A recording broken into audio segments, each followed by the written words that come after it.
Baba, you are ordered to smile. The minister said you should be smiling. Officer, to see me. You're supposed to be smiling. Minister, I got me mwenye.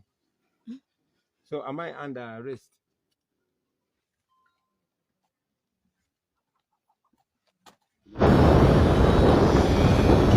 Enanga mugambe tuli waweru kasajja kayingidde dda temuyina kye mutugamba. Boya akasajja kayingidde dda mama nyabo 10 bagambye asula ku 5 ku 10 simanya 5 ku 2 eri sebo asula kuyika nayiga buno obusajja bufala nabo butegera ku gate bumanyi bukumira ku muzigo boy twasazeeko dda kati kuyingira kibuga teri agambayo ono mulago wamwe abamu mutulindira eri ku nnyonyi kati mumuleete bannaamu bamwe boy akasajja kabakubye ejje matako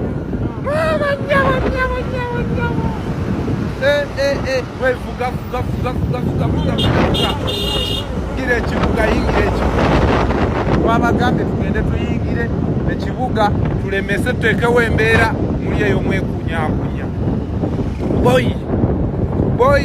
boy lengera enguudo wano bazirongoosezza nnyo olw'okuba nnaamu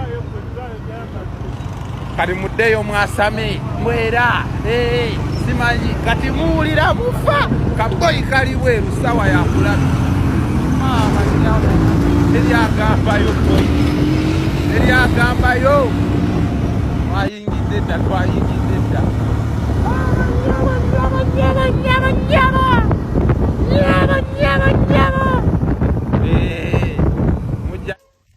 Kyagulanyi omulabye ekimala kaakati koolabe ku kibanda yo kati bali magere amagye ne poliisi bonna beetolodde bakuma Honorable Kyagulanyi aleme kufuluma ng'ate ye Laba Bobiwine already ali mu site nabagambye temujja kusobola mwizo si baffe ba political opponents naye bannayuganda bonna bakyakitambuza ate nange temusobola njagadde gye sibakakasa nti nze original kibanda is me bad man straight out Tadangala Kamocha real bad man.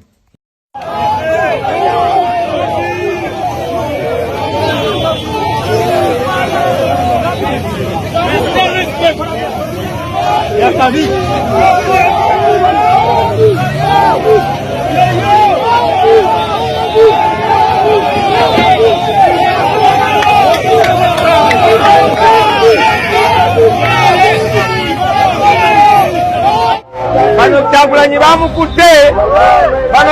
bamukutte era bali magere balowooza bansibye naye Bobiwine abadde alina okuyingirawo mu Laba Bobiwine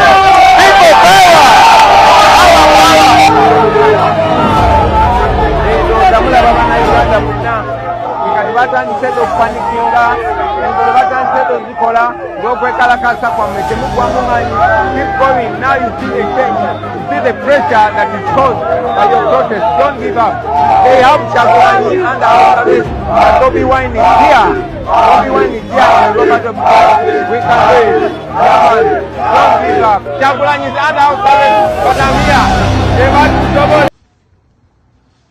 Have you noticed that just after yesterday's protest of planting banana stems in potholes, almost everywhere where there are potholes in Kampala, there are either police security guarding them or they are working on the roads.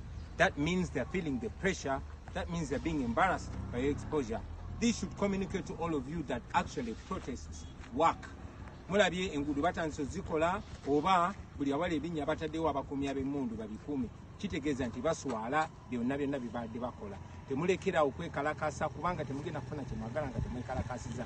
You're not going to get any change in life unless if you protest, if you make your voices loud. So come out and protest. Buli wolaba ekinnya simbawo ekitooke. Wherever you see a pothole, plant a banana stem there so that you can see change. Ate mu ngeri y'emu yokka gye mugenda okufuna abantu baffe be tubanja. We are not going to get our people that are missing unless we raise our voices.